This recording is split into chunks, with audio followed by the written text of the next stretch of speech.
Top Notch family, what is going on? So, today's video, we are going to be doing a Sacramento Kings offseason preview. As you see, they did get eliminated by the Dallas Mavericks. Now, before we do start today's video, if you guys enjoy NBA content just like this, I appreciate if you definitely smash that subscribe button. We are 300 subs away from reaching 11,000 subscribers.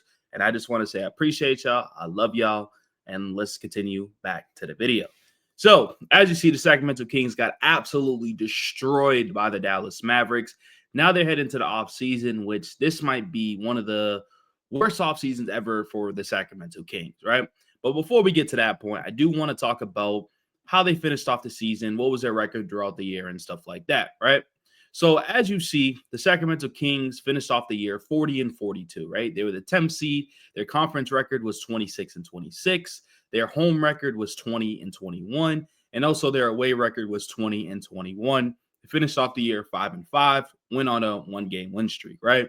Now, the Sacramento Kings, they changed their whole team, right? We all know their franchise, De'Aaron Fox, was shipped off to the San Antonio Spurs, right? He didn't want to be there no more.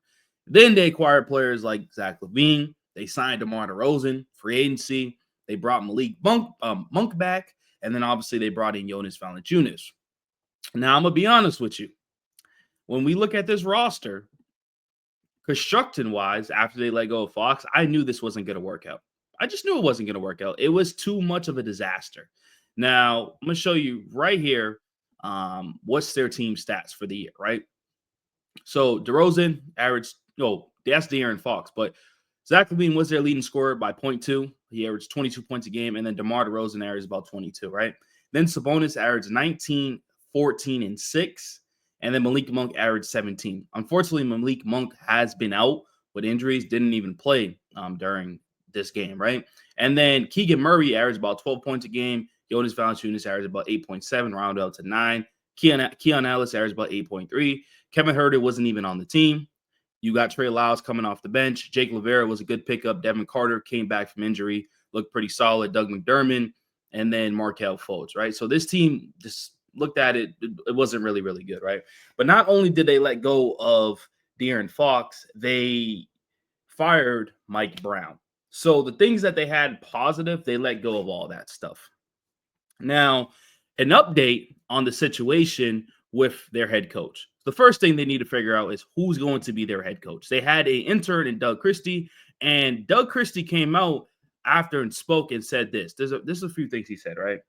He says, Doug Christie on the Sacramento Kings coaching job. This is where I want to be. I need to finish what I started.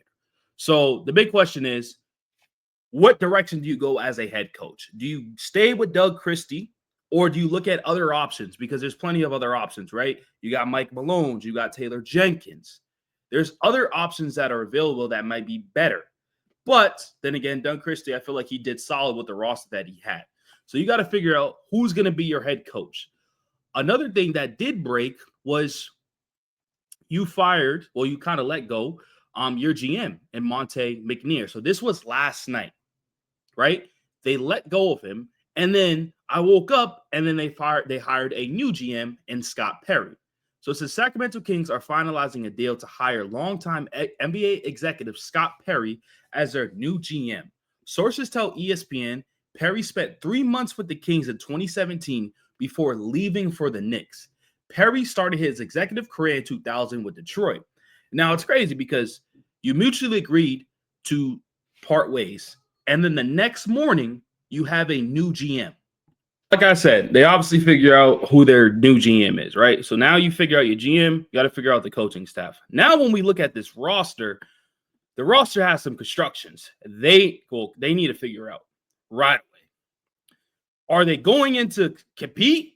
Or are they going to go out there and or just rebuild? That's what they need to figure out.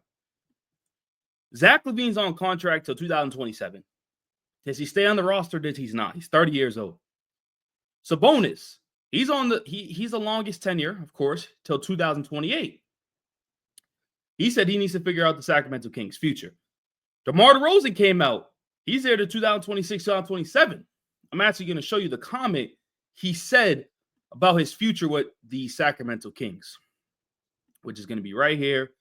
He pretty much said he's going to sit and think over the next few days and reflect on the season with the Kings and his future. So you have to talk about your big three, technically, right? Levine, Sabonis, and DeRozan. What do you do with them? You trade them all because you don't have much picks. Malik Monk, I think he ends up staying on the team. He's on the contract to 2028. I think he eventually stays. Jonas, in my opinion, was a terrible addition.